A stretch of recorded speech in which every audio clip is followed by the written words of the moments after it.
तो जो लोग नए हैं हैकिंग के फील्ड में, उनके माइंड में कुछ ऐसे क्वेश्चंस आते हैं जिनका आंसर उनके पास होना चाहिए, जैसे कि वाइट हैट हैकिंग है क्या, एथिकल हैकिंग है क्या, ग्रे हैट हैकिंग क्या है, ब्लैक हैट हैकिंग है क्या, इन चारों के बीच में आखिर डिफरेंस क्या है, क्या प्रोग्रामिंग लैंग्वेज आना ज़रूरी है हैकिंग सीखने के लिए, और कितना टाइम लगेगा हमें हैकर बनने में, कितना टाइम लगेगा हमें हैकिंग सीखने में, और कौन सा सिस्टम बेस्ट रहेगा हैकिंग के लिए। तो ये सब कुछ कॉमन क्वेश्चंस हैं जो कि बिगिनर्स के माइंड में आते हैं, जो लोग नए हैं हैकिंग के फील्ड में, जिन्हें नहीं पता होता है कि हम प्रोग्रामिंग सीख लें या फिर हम मतलब कौन सा सिस्टम हम ले लें, इनके बीच का जो डिफरेंस है वो समझ नहीं पाते हैं वो लोग। तो इन्हीं सारे जो कॉमन क्वेश्चंस हैं इनका यहाँ पे मैं आपको आंसर देना चाहूँगा। तो पहले हम स्टार्ट करते हैं यहाँ से, difference between white hat hacking, ethical hacking, grey hat hacking and black hat hacking. तो इन चारों के बीच में आखिर डिफरेंस क्या है। तो देखिए, कोई भी हैकर हो, चाहे वो वाइट हैट हैकर हो या फिर ब्लैक हैट हैकर हो या फिर कोई भी हैकर हो, लगभग जो हैकर्स हैं इनके पास जो नॉलेज है वो लगभग सेम ही होती है। ऐसा नहीं है कि भाई ब्लैक हैट हैकिंग जो मतलब ब्लैक हैट हैकर्स होते हैं वो ज़्यादा कूल होते हैं, मतलब लोगों को सुनने में तो यही लगता है कि ब्लैक हैट जो हैकर्स है वो ज़्यादा पावरफुल होते हैं, बट ऐसा नहीं होता है। जो नॉलेज ब्लैक हैट हैकर के पास होती है वो नॉलेज एथिकल हैकर के पास भी होती है। ओके तो यहाँ पे मैं आपको बताता हूँ कि वाइट हैट हैकिंग क्या होती है।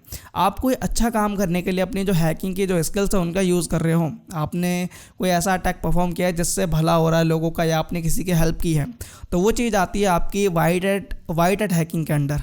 ओके वहीं पे जो एथिकल हैकिंग है इसमें ये होता है कि आप परमिशन लेके आप कोई भी जो टास्क है हैकिंग का वो आप परफॉर्म कर रहे होते हो, जैसे कि आप सामने वाले से आप परमिशन ले रहे हो या कंपनी से आप परमिशन ले रहे हो कि मैं आपकी जो वेबसाइट है या आपका जो सिस्टम है या कोई भी चीज़ है उसे मैं हैक करके टेस्ट करना चाहता हूँ।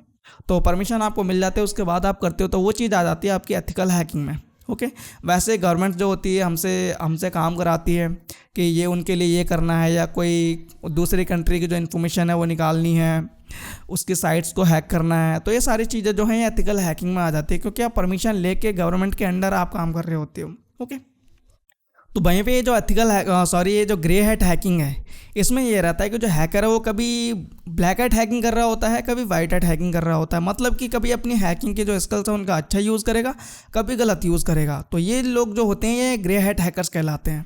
और जो ब्लैक हैट हैकर्स होते हैं इनका तो टोटली मतलब ऐसा मान लो कि ये सब उल्टा पुल्टा ही काम करते हैं ये, जैसे कि किसी का सिस्टम डिस्ट्रॉय कर देना, उसके सिस्टम में रैंसमवेयर डाल देना, वायरस बनाना, किसी के जो पैसे हैं वो निकाल लेना। तो जो भी उल्टे सीधे काम हैं, इलीगल जो भी टास्क परफॉर्म करते हैं, वो सब ब्लैक हैट हैकिंग होती है, वो सब ब्लैक हैट हैकर्स होते हैं। ओके तो इन चारों के बीच में जो डिफरेंस है वो आपको पता लग गया होगा, और ये आपके ऊपर है कि आप अपनी जो मैं यहाँ पे आपको हर तरीके के मैं आपको हैकिंग सिखा सकता हूँ, black hat hacking, grey hat hacking. वैसे इन चारों के बीच में ऐसा कोई डिफरेंस नहीं है कि आप वाइट हैट हैकिंग में जो ब्लैक हैट हैकिंग वाली जो चीज़ है वो नहीं आप सीख सकते या फिर वो चीज़ नहीं होगी, ऐसा नहीं, क्योंकि यहाँ पे जो चीज़ें हैं वो लगभग सभी की सेम ही हैं। अब जैसा कि जो वाइट हैट हैकिंग है इसमें मतलब ज़्यादातर आपको अच्छा करना कि इस तरीके से बताया जाएगा, मतलब जैसे कि आपको किस तरीके से बग निकाल सकते हो, ये सारी चीज़ें वाइट हैट हैकिंग में आप जान लो, आप मतलब इस तरीके से होती हैं। वहीं पर ब्लैक हैट हैकिंग में ज़्यादातर तो मतलब आप ऐसा मान लो कि सिस्टम हैक करना, फ़ोन हैक करना, उसके पैसे निकाल लेना, तो ये सारे जो चीज़ें हैं ये ब्लैक हैट हैकर ज़्यादा करते हैं। बाकी नॉलेज इन एक दूसरे को इनकी होती है कि वाइट हैट हैकिंग में क्या चीज़ है, ब्लैक हैट हैकिंग में क्या है, सबको एक दूसरे की नॉलेज होती है। तो कोई भी हैकर ऐसा नहीं कि हाँ कोई ब्लैक हैट हैकर है तो वो ज़्यादा पावरफुल है, कोई वाइट हैट हैकर है तो वो कम है, नहीं। वाइट हैट हैकर है वो ज़्यादा पावरफुल हो सकता है कुछ जगहों पे, और कुछ जगहों पे ऐसा हो सकता है कि ब्लैक हैट जो हैकर है वो ज़्यादा पावरफुल हो सकता है। ओके ये आपके नॉलेज पे डिपेंड करता है। Is it necessary to know a programming language to learn hacking, क्या प्रोग्रामिंग आना ज़रूरी है हैकिंग के लिए। तो देखिए, अगर आप लोग हैकिंग की स्टार्टिंग करना चाह रहे हो तो आप स्टार्ट कर दो आप हैकिंग को। ओके ये मैं आपको अपने एक्सपीरियंस से आपको बता रहा हूँ। ऐसा कोई ज़रूरी नहीं है कि आप प्रोग्रामिंग लैंग्वेज आप पहले सीखो, नहीं तो लोग बहुत सारे कंफ्यूज रहते हैं कि मैं पहले प्रोग्रामिंग जो लैंग्वेज है उसे मैं सीख लेता हूँ, उसके बाद जो वो है मैं हैकिंग की स्टार्टिंग जो है वो मैं करूँगा। बट मैं आपको बताऊंगा कि आप बिना प्रोग्रामिंग लैंग्वेज जाने हुए भी आप जो हैकिंग है उसके आप स्टार्टिंग कर सकते हो और आप एक अच्छे लेवल पे जा सकते हो। बट हाँ, यहाँ पे मैं आपको एक चीज़ क्लियर कर देता हूँ, जब आप एक अच्छे लेवल पे जाओगे तो आपको कहीं ना कहीं जो प्रोग्रामिंग ना आने की जो कमी है वो आपको ज़रूर फील होगी कि काश आपने जो प्रोग्रामिंग लैंग्वेज है वो आपने सीखी होती, तो ये चीज़ ज़रूर रहेगी। तो आप अपने हिसाब से सीख सकते हो। अगर आप जो एंड्रॉयड एप्लीकेशंस के ऊपर अगर आप लोग काम करना चाहते हो तो आप उसके लिए आप जावा सीख सकते हो, जावा सीख सकते हो, कॉटलिन सीख सकते हो। अगर आप विंडोज़ के जो एप्लीकेशन हैं उन पे आप काम करना चाहते हो तो आप C++ हो गई, C# हो गई, F# हो गई, विजुअल बेसिक हो गई, बहुत सारी हैं। वैसे आप वेब डेवलपमेंट के ऊपर या फिर वेबसाइट हैकिंग, पेनिट्रेशन टेस्टिंग, ये सारी चीज़ें आप सीखना चाहते हो तो उसके लिए आप HTML हो गई, PHP हो गई, जावास्क्रिप्ट हो गई, ये सारी चीज़ें आप सीख सकते हो अपने हिसाब से। ये जो प्रोग्रामिंग लैंग्वेजेस हैं ये आप अपने हिसाब से सीख सकते हो कि आपको किस फील्ड के अंदर आपको जाना है। ओके, आपको क्या हैक करना है, उसके हिसाब से आप जो चीज़ें हैं वो आप सीख सकते हो। प्रोग्रामिंग लैंग्वेज तो बहुत सारी हैं। ओके, रिवर्स इंजीनियरिंग करने के लिए बहुत सारी हैं। जैसे कि अगर आप एंड्रॉयड के एप्लीकेशंस पे अगर आप लोग रिवर्स इंजीनियरिंग करना चाहते हो तो आपको स्माइली की आपको अच्छी नॉलेज होनी चाहिए। विंडोज़ के एप्लीकेशंस पे आप रिवर्स इंजीनियरिंग करना चाहते हो तो आपको असेंबली के बारे में आपको बताना होना चाहिए, असेंबली लैंग्वेज की आपको अच्छी नॉलेज होनी चाहिए। तो ये जो प्रोग्रामिंग लैंग्वेज है ये आपके ऊपर डिपेंड करती है। तो यहाँ पर जब आप स्टार्ट कर लोगे हैकिंग को सीखना, उसके बाद आप डिसाइड कर पाओगे कि आपके लिए आपको कौन से जो प्रोग्रामिंग लैंग्वेज है वो आपको सीखना आपके लिए ठीक रहेगा। ओके, तो इसका आंसर आपको मिल गया होगा। How much time is needed to learn hacking, कितना टाइम लगेगा हैकिंग सीखने में, हमें एक हैकर बनने में।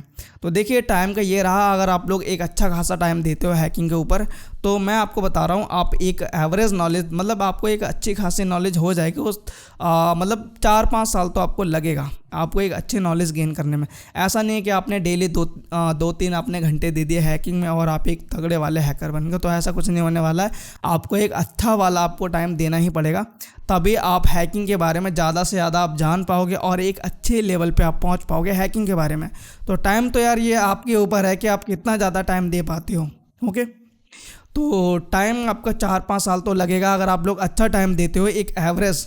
यानी कि आपको हर एक चीज़ आगे तो ऐसा तो नहीं होने वाला है, क्योंकि भाई मैं खुद सीख रहा हूँ और जितने भी हैकिंग के फील्ड में मतलब जिन्हें एडवांस नॉलेज है, एक अच्छी नॉलेज लेके बैठे हुए हैं, वो भी सब सीख ही रहे हैं, क्योंकि ये फील्ड ही ऐसे कि भाई इसे आप ख़त्म नहीं कर सकते हो सीख के। ओके, और which system is best for hacking, कौन सा सिस्टम बेस्ट रहेगा हैकिंग के लिए।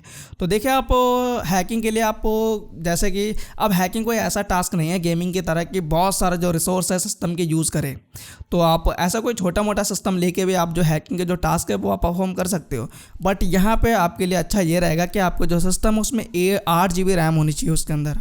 ओके, 8 GB रैम होनी चाहिए उसके अंदर, और i3 हो गया, i5 हो गया, या फिर i7 जो प्रोसेसर है यह होना चाहिए। बट जो जनरेशन है वो थोड़ी लेटेस्ट होनी चाहिए। अगर आप लोग i3 यूज़ कर रहे हो तो 5th जनरेशन से ऊपर होना चाहिए। तो इस तरीके से आप अपने हिसाब से जितना ज़्यादा सही रहे, ये आप अपने जो सिस्टम है जो भी आप ले रहे हो उसे आप यूज़ करके चला के आप देख सकते हो कि परफॉर्मेंस अच्छी दे रहा है, एप्लीकेशन अच्छे तरीके से ओपन हो रहे हैं सारा कुछ। तो वो आप अपने हिसाब से पता लगा के आप कोई भी जो सिस्टम है वो आप ले सकते हो।